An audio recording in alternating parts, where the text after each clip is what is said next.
Shalom, puji Tuhan, senang sekali pada hari ini di mana saya akan menyampaikan firman Tuhan bagi kita. Mungkin di antara kita ada masa lalu yang sulit untuk dilupakan dalam hidup ini. Tetapi saya mengajak kita untuk melihat bagaimana Rasul Paulus di dalam kitab Filipi pasal 3 ayat 13, di situ dikatakan, "Saudara-saudaraku, aku sendiri tidak menganggap bahwa aku telah menangkapnya, tetapi ini yang kulakukan, aku melupakan apa yang telah di belakangku dan mengarahkan diri kepada apa yang di hadapanku." Dari teks ini, maka saya akan berbicara tentang melupakan masa lalu. Wah, ini menarik sekali untuk kita bahas bersama. Apa yang dimaksud dengan masa lalu? Masa lalu adalah peristiwa di mana menunjukkan totalitas di dalam setiap kehidupan manusia. Atau masa lalu itu adalah sejarah kehidupan seseorang. Semua orang memiliki masa lalu yang kelam dalam hidup ini. Namun, kebanyakan orang lebih nyaman hidup di masa lalu. Bahkan ada orang yang banyak gagal dalam hidup ini. Karena apa? Karena mereka menganggap bahwa masa lalu adalah zona ternyaman bagi mereka. Namun, dalam konteks ini, Paulus menjelaskan kepada kita bahwa ia sendiri belum sempurna.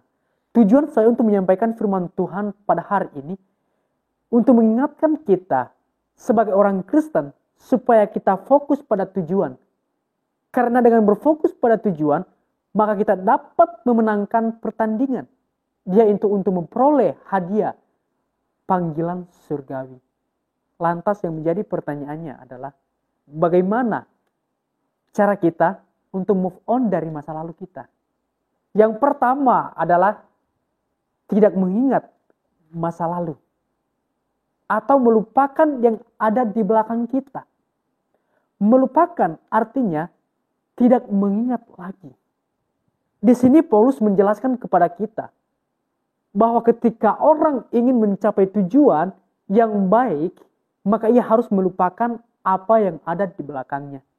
Kita melihat contoh, Rasul Paulus tidak mengingat tentang latar belakangnya, di mana ia pernah terlibat dalam penganiayaan orang-orang Kristen.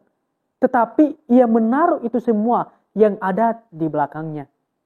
Mungkin pada saat ini, mungkin ada orang yang pacaran atau putus, dan itu merupakan masa lalu yang kelam dalam hidupnya. Mari kita belajar dari kehidupan Rasul Paulus, di mana Paulus sendiri melupakan apa yang ada di belakangnya. Lalu bagaimana supaya kita mudah untuk melupakan masa lalu itu? Yang pertama, kita harus fokus pada tujuan kita yang ada di depan mata kita. Dalam 2 Timotius pasal 4 ayat 6-8, di mana ada upah yang kita raih ketika kita fokus ke depan, yaitu panggilan surgawi. Fokus berarti tidak mengalihkan pandangan yang ada di belakang kita, tetapi kita melihat tujuan yang ada di depan yang kita akan capai. Kemudian melupakan berarti berani keluar dari zona nyaman. Nah, di sini kadang-kadang banyak orang sulit untuk keluar dari masa lalu. Bahkan sampai seumur hidupnya, masa lalu dia tetap ingat.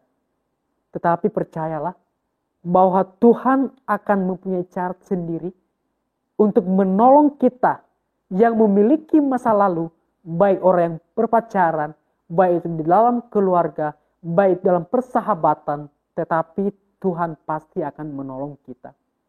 Lalu kemudian bagaimana cara supaya kita move on dari masa lalu?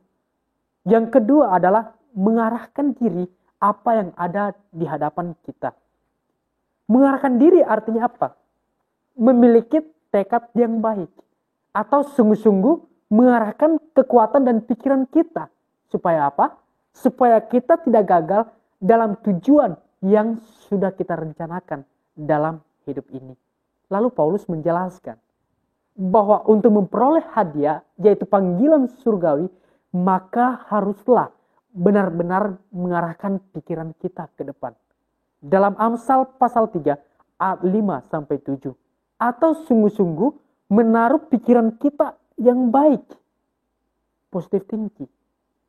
Namun yang perlu kita ketahui bahwa ketika kita ingin agar kita kuat dalam mengarahkan pandangan kita, dalam mengarahkan kehidupan kita, maka kita harus patut bersandar pada Kristus. Karena apa? Karena kita akan mendapat kekuatan. Orang yang bersandar pada Kristus, percayalah bahwa ia akan sanggup menolong kita untuk keluar dari masa lalu yang kelam. Saudara, kita patut belajar dari Rasul Paulus, di mana dia adalah orang yang memiliki masa lalu yang kelam. Tetapi masa lalunya itu tidak membuat dia menjadi gagal. Ketika kita berharap sepenuhnya pada Kristus, maka percaya bahwa kita akan mendapatkan kekuatan baru, pikiran baru, untuk mengarahkan diri kita ke jalan yang lebih baik lagi, dan tidak akan mampu mencapai tujuan akhir, yaitu hasil yang terbaik di dalam kehidupan kita. Dan pada akhirnya, yang menjadi kesimpulan adalah yang pertama adalah kita harus meninggalkan masa lalu. Karena masa lalu hanya membuat kita untuk tidak maju, tapi semakin mundur. Kemudian yang kedua, orang yang ingin maju adalah orang yang berani melupakan masa lalunya. Dan yang ketiga, ingatlah bahwa Tuhan tidak pernah berjanji bahwa langit selalu biru. Tetapi Tuhan berjanji akan memberikan kekuatan, akan memberikan jalan keluar bagi kita. Sehingga apa? Sehingga kita mampu melewati masa lalu yang kelam itu. Katakanlah pada diri kita, selamat tinggal masa lalu. Demikianlah firman Tuhan yang telah disampaikan pada hari ini. Biarlah firman ini menjadi kekuatan dan motivasi dan inspirasi dalam kehidupan kita setiap hari. Tuhan Yesus memberkati kita semua. Amin.